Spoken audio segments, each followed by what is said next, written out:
Buen día. Hoy nos vamos a ocupar de Deleuze, un autor bastante vasto, bastante complejo también, que también en sus comienzos ha escrito mucho sobre filosofía clásica, por ejemplo, Bergson, Nietzsche, Spinoza, Foucault. Claro que lo hace de una manera muy particular, ¿no? Que ya vamos a ver de qué se trata. Pero aparte de esto, ahora nos vamos a ocupar de un tema específico que él aborda conjuntamente con Guattari, con Félix Guattari, y en dos obras fundamentales que son El Antiedipo y 1000 mesetas. El tema central que van a abordar, tal como se expresa en una de estas obras, El Antiedipo, es una crítica al psicoanálisis. Guattari es un filósofo, pero también psiquiatra, que asistió también a los cursos de Lacan, y Deleuze, como sabemos, es un filósofo.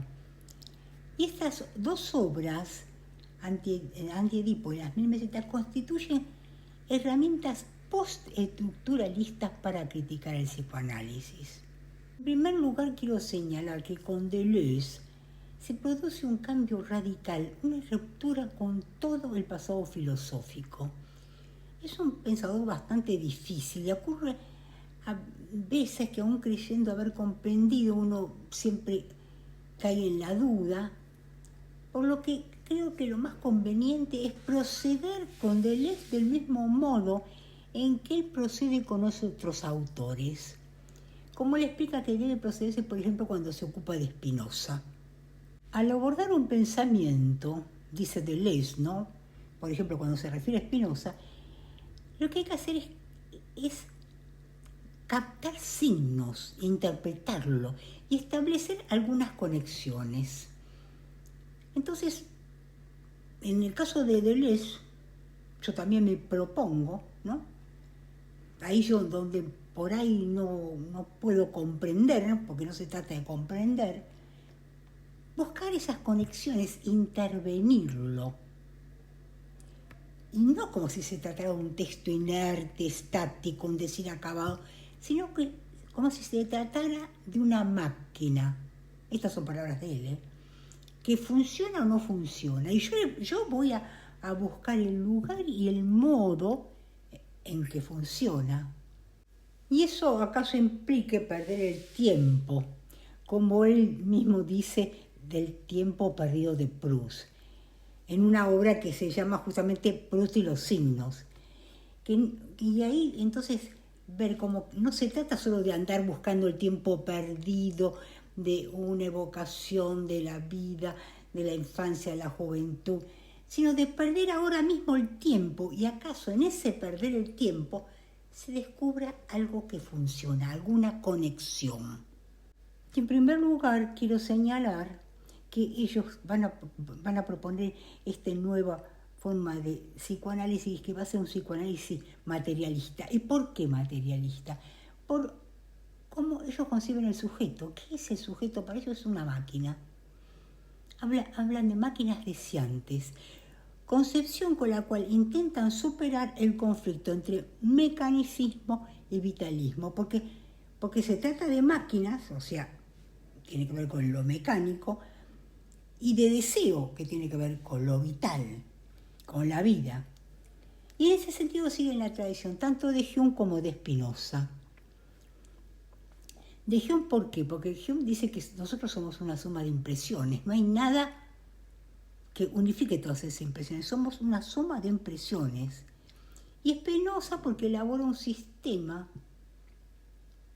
inmanente, porque dice que hay una sola sustancia, no hay nada externo, no hay una creación y no hay jerarquía, sino puras conexiones.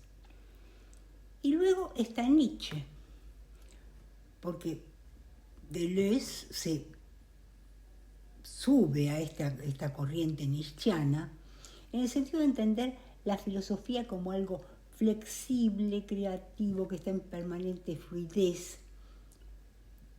Y aparte que es un intento acabado de dar vuelta a la filosofía de Platón.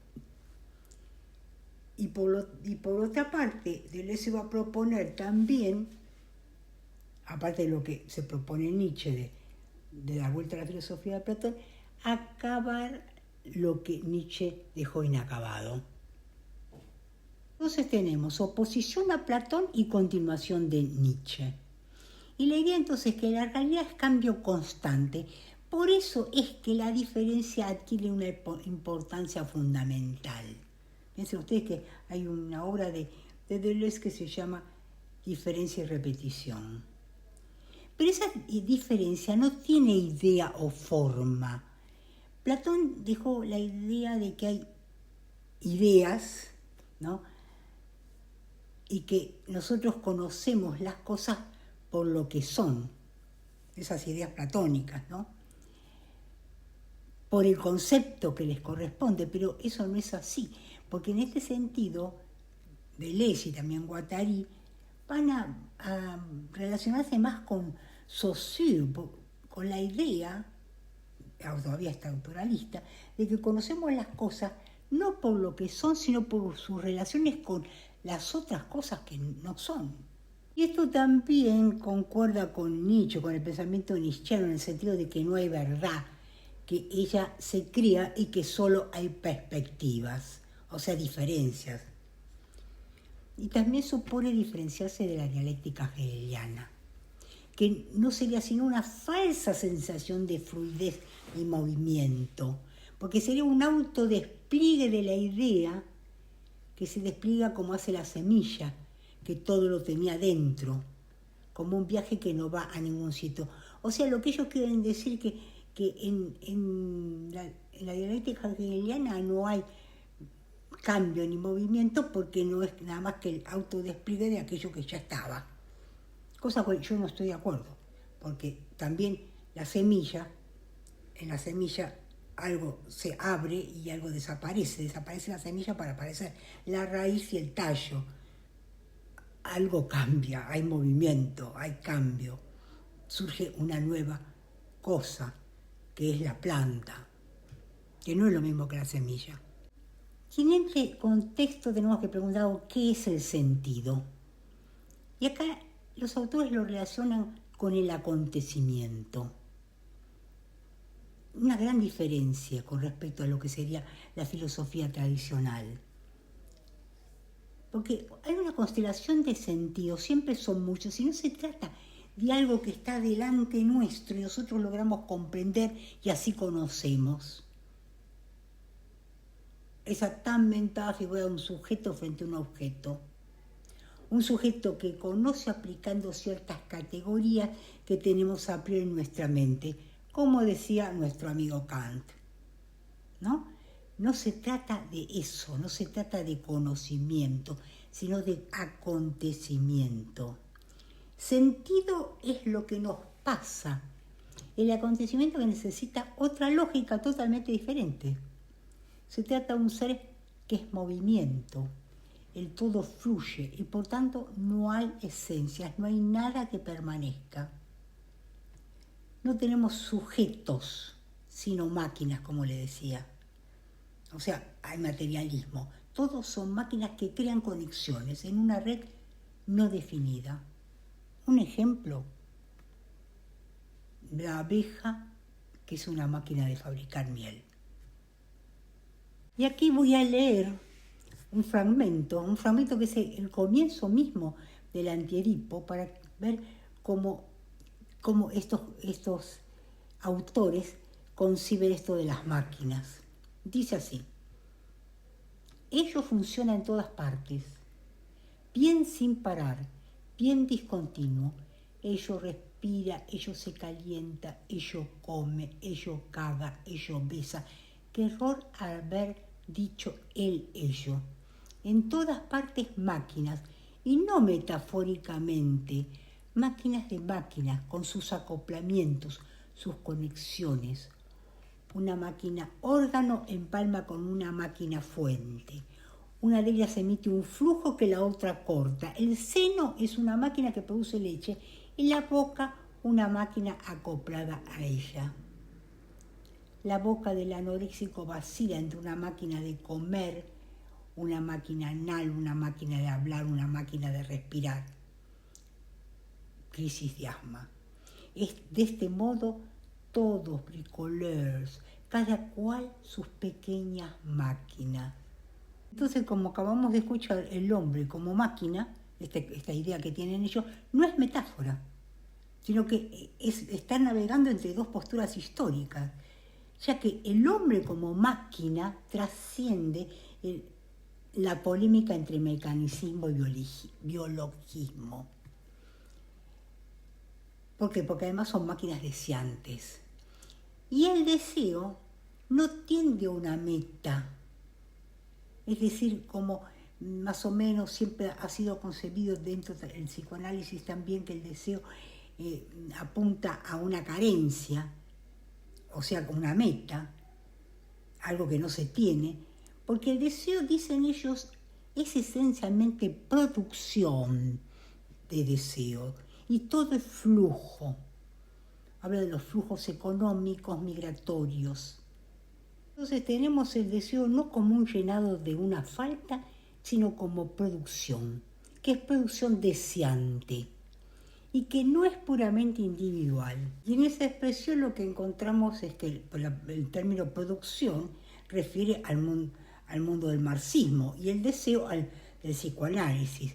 No se trata de nada que sea personal, sino social. Por otra parte, no es deseo de una cosa, sino de una cosa en un contexto. O sea que se trata de un constructivismo.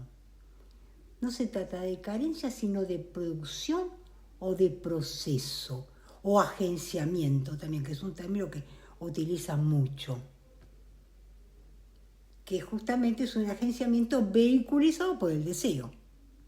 Y aquí entramos en la parte 2 de la obra, que es la crítica específica al psicoanálisis, a lo que ellos llaman el familiarismo, o bien podemos decir al Edipo, al concepto de Edipo, porque dice que el Edipo no es algo dado, innato, universal, como plantea el psicoanálisis desde Freud, sino que es una forma de representación y también, ojo, de represión, entre otras, que no es universal. Ese familiarismo del papá-mamá no es natural, sino que está asociado a un sistema de pensamiento de su época.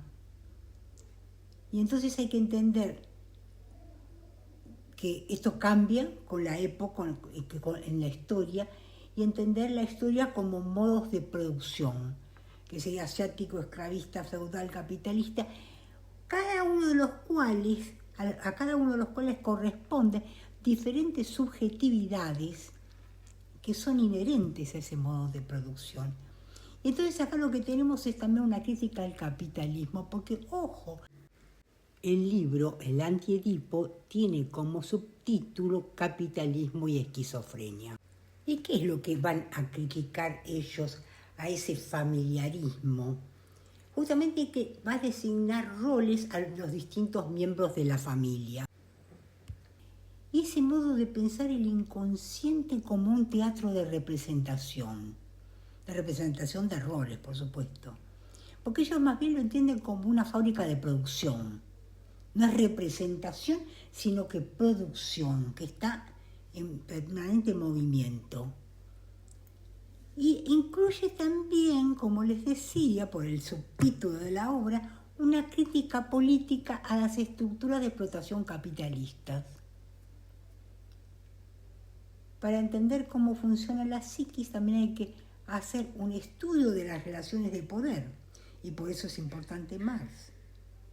Y ver cómo las máquinas que funcionan en el capitalismo, porque todos son máquinas, están averiadas y nos hacen desear lo que nos oprime. ¿Cuál va a ser el camino entonces para esta crítica del psicoanálisis, del capitalismo? Va a ser el despliegue de lo que ellos llaman el esquizoanálisis, que tiene que ver con cómo funciona el deseo. Yo tengo que confesar que todavía el término de esquizoanálisis, que en qué consiste, me queda oscuro, pero bueno, andemos en este camino para ver si se va haciendo conexiones, como dicen ellos. Aparece entonces la lógica del deseo, que es diferente de la lógica aristotélica que parte del principio de no contradicción. Empecemos diciendo que el esquizoanálisis es una nueva práctica analítica. Consiste en desplazar la idea de Edipo, el modelo familiar. Y esa es la tarea negativa, que no la niega, sino que dice que es una forma de representación entre otras. La tarea positiva, en cambio, va a ser la producción, ese proceso de producción de subjetividad a nivel personal y social. Y entonces aparece algo que es típico de estos autores, que es la creación de nuevos conceptos. Conceptos que superan la idea de persona. Por ejemplo, el concepto de molecular, que es lo personal, mientras que lo molar es lo social. Por ejemplo, el lenguaje está vinculado a lo molar. Cuando hablamos de personalidad única, eso es lo molecular. Ahora bien, el deseo no es personal, sino social. Y además no está estructurado. Somos nosotros, las máquinas deseantes, los que vamos a realizar el proceso de su producción.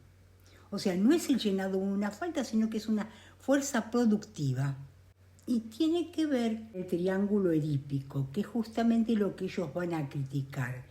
En tanto, ¿por qué lo critican? Porque es una estructura fija que habla de entidades naturales, fijas, cuando en verdad son construidas. Por ejemplo, no incluye la unión homosexual. Habla de uniones naturales. El rol del padre y de la madre se consideran naturales y fijos. Y el falo es considerado como objeto completo, o sea que está separado de la cadena simbólica. O sea, ellos van a estar en contra de esa idea de representación, que sería representación de una esencia. Y por lo tanto de lo que sería el falocentrismo, la sociedad patriarcal, que idealiza lo masculino. En última instancia, en lo que consideramos el complejo de Edipo, significa la aceptación de la ley del padre y el sometimiento. Por último, también una crisis de identidad, porque no nos diferenciamos del padre. Entonces, lo central aquí es la crítica a esa identidad fija, y en cambio van a proponer una idea de devenir. O sea, el deseo no puede ser, está determinado por una identidad fija. Aquí es uno de los lugares en los cuales ellos hablan de conexiones sociales. Conexiones que no deben ser fijas, que deben ser nomádicas. Ellos utilizan nómades, ¿no? Que se mueven permanentemente, lo cual supone también un rechazo de todo tipo de segregación cultural o racial. Y justamente esa es una crítica al psicoanálisis, que la estaría promoviendo. Porque las conexiones sociales, dicen, no deben tener identidades fijas ni estáticas, sino que deben ser nomádicas, deben poder moverse. Y la crítica al psicoanálisis consistiría en que no permitiría crear la propia identidad y las propias conexiones con total libertad, cuya piedra fundante es el complejo de Edipo. Porque justamente este complejo de Edipo proviene del orden social imperante y desplaza a la propia producción deseante. Porque en realidad el deseo, dicen ellos, es de carácter revolucionario. Y justamente deseamos lo que está prohibido. Por tanto, si nosotros podemos producir nuestro propio deseo, eso es peligroso para el orden social. Y por eso el orden social recurre al complejo de Edipo, el cual va a desplazar el verdadero deseo, que es la producción deseante. Bueno, hasta aquí por hoy todavía falta bastante para completar todo esto y hacer, digamos, el repaso de algunos conceptos. O sea que hasta la próxima. Y no se olviden de darme likes, de hacer comentarios, de suscribirse. Y hasta la próxima.